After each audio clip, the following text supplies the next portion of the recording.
Good afternoon to all my friends and respected teachers and ma'am.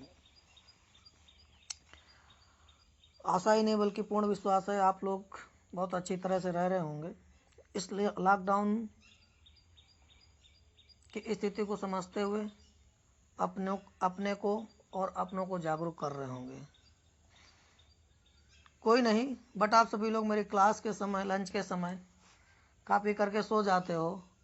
मुझे ये भी नहीं पता चल पाता है कि हमने क्लास ली है कि नहीं ली, लेकिन मैं आपके लिए 35 से 40 मिनट बराबर बैठा रहता हूँ। एज यू लाइक, जो कुछ भी आप करते हैं सब ठीक है। चलिए नेक्स्ट आगे मैं बात करना चाहता हूँ। मैंने बात कर ली एनसीईआरटी पे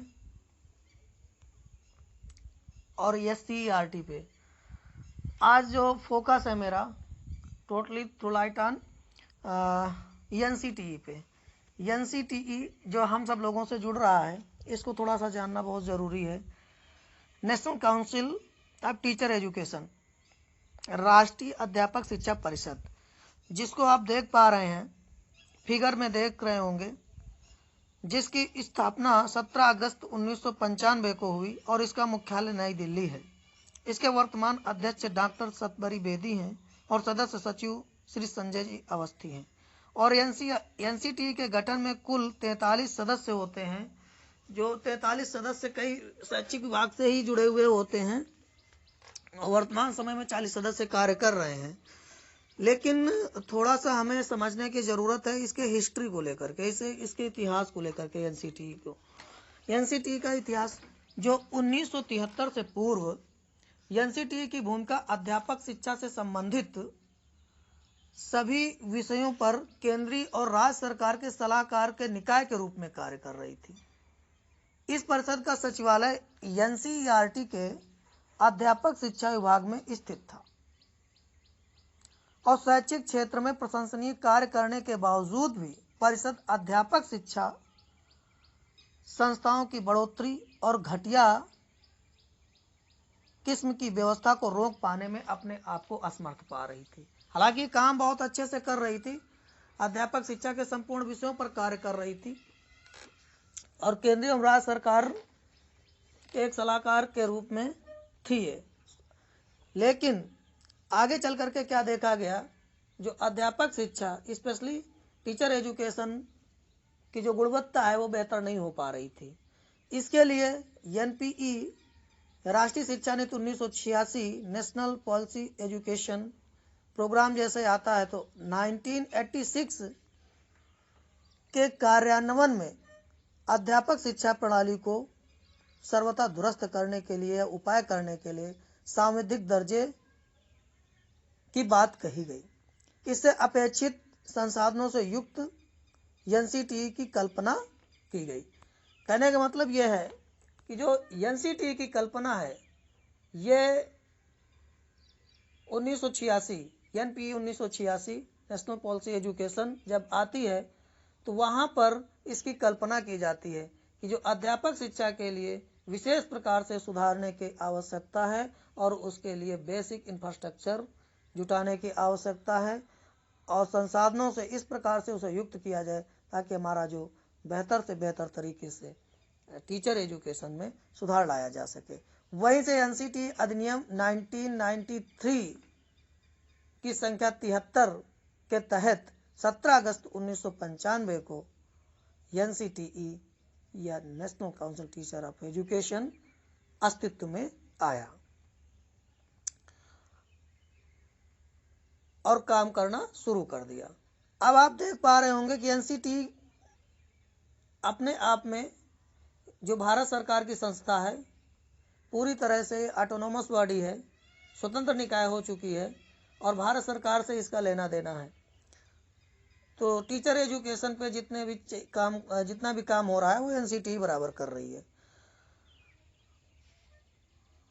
अब एनसीटी ने अपनी 4 क्षेत्र समितियों को ओपन कर रखा है जो इसके सपोर्ट में काम कर रही हैं और बहुत अच्छे से काम कर रही। वो 4 समितियां जो हैं भोपाल, भुवनेश्वर, जयपुर और बेंगलुरु में स्थित है और ये एक वर्ष में 3 प्रकाशन पब्लिश करती है, और 3 प्रकाशनों में, जैसे तुम्हारा Indian journal of teacher education, ये वर्ष में 3 बार प्रकाशित होता है, इंग्लिश भाषा में प्रकाशित होता है, वर्ष में 3 बार प्रकाशित होता है।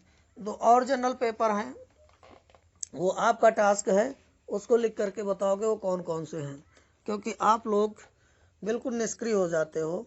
आज से लेकर के कल तक आप लोग जो है शेष जो जर्नल पेपर हैं उनको आप रिस्पांस में करके बताओगे, तब मैं समझूंगा कि आपने उस पर काम किया है, ये वीडियो आपने देखा है। अब नेक्स्ट हम बात करते हैं कि एनसीटीई के कार्य, एनसीटीई के कार्य, मेन फंक्शन ऑफ एनसीटीई। अब इसके कार्य क्या है, मुख्य व्यवसाय। तो देखिए बीच में जो सर्किल बना हुआ है आप देख पा रहे होंगे, टीचर एजुकेशन मतलब अध्यापक शिक्षा। हर एक पॉइंट को आप कोरिलेट कर लेना अध्यापक शिक्षा से। जैसे अध्यापक शिक्षा की हम बात करते हैं, अध्यापक शिक्षा के क्षेत्र में अनुसंधान और नवाचार को प्रोत्साहन देना, ये एनसीटीई का मुख्य कार्य है कि अनुसंधान जो अध्यापक शिक्षा है उसमें रिसर्च कराना और इनोवेशन को प्रमोट करना, नई नई चीज़ों को लेकर के आना, किस प्रकार से हम अध्यापक शिक्षा को बेहतर कर सकें। अब से रिसेंटली आप समझ सकते हैं एनसीईटी गाइडलाइन के आधार पर, पहले आपका जो बीटीसी प्रोग्राम था 1 ईयर प्रोग्राम था, उसने देखा कि टीचर क्वालिटी में या टीचर एजुकेशन की क्वालिटी एनहांस नहीं हो पा रही है, उसने इसे 2 ईयर प्रोग्राम किया। जितने भी बीएड कोर्सेज थे वो सब 1 ईयर थे, एमएड कोर्स 1 ईयर था। उसको ये पाया कि बेहतर तरीके से हम चीज़ों को नहीं दे पा रहे हैं, मतलब उस प्रकार के शिक्षक नहीं तैयार कर पा रहे हैं जिस प्रकार की आज की ज़रूरत है, इसलिए उसने अनुसंधान और नवाचार को प्रोत्साहन दिया।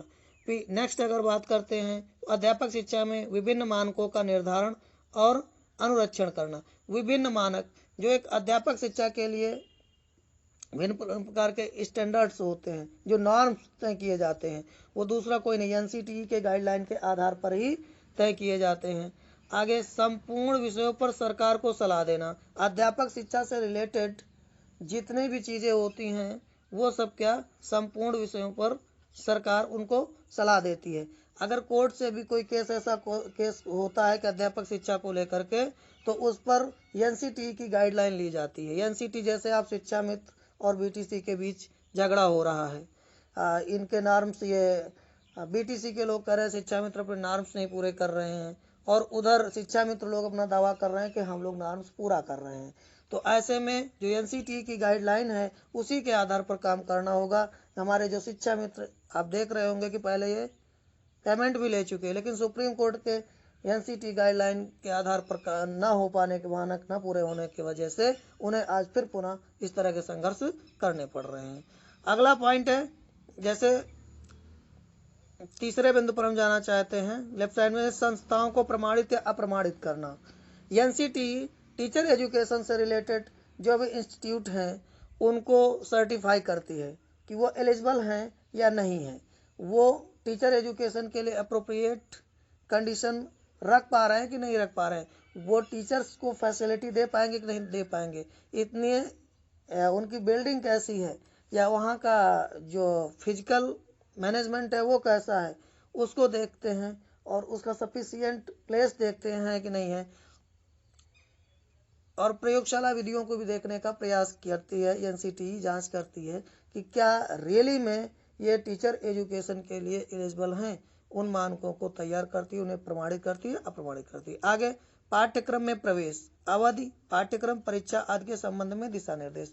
इसमें एनसीटीई क्या करती है, अध्यापक शिक्षा के जो पाठ्यक्रम होते हैं इनको एनसीटीई रिफ्रेम करती है, समय समय पर अपडेट करती है। अब जैसे पाठ्यक्रम में आप लोगों ने देखा होगा पूरी तरह से आईसीटी आ गई, पाठ्यक्रम में टीचर एजुकेशन में आईसीटी को लाया गया, जबकि पहले आईसीटी नहीं थी। क्यों लाया गया, क्योंकि आज वर्तमान की ज़रूरत है कि हमारे टीचर को ग्लोबल होना पड़ेगा, आगे आने वाले समय में ग्लोबल होना पड़ेगा, तो वो आईसीटी के माध्यम से ही लर्निंग प्रोसेस करा सकता है, और आईसीटी की जानकारी होना चाहिए, क्योंकि ग्लोबल होने के लिए मुझे आईसीटी की जानकारी होनी चाहिए, पूरी तरह से टेक्नोलॉजी की जानकारी होनी चाहिए, और उस टेक्नोलॉजी के माध्यम से बेहतर क्लियर हो सके। तो इसे कहाँ करिकुलम लेकर के आएगा, प्रवेश दिया गया, और इसका ड्यूरेशन क्या होगा, टीचर एजुकेशन प्रोग्राम ड्यूरेशन क्या होगा, पाठ्यक्रम किस प्रकार का होगा, एग्जामिनेशन का शेड्यूल क्या होगा, इंटरनल एग्जाम कितना होगा, एक्सटर्नल एग्जाम कितना होगा, ये सारी की सारी गाइडलाइन हमारी एनसीटीई करती है।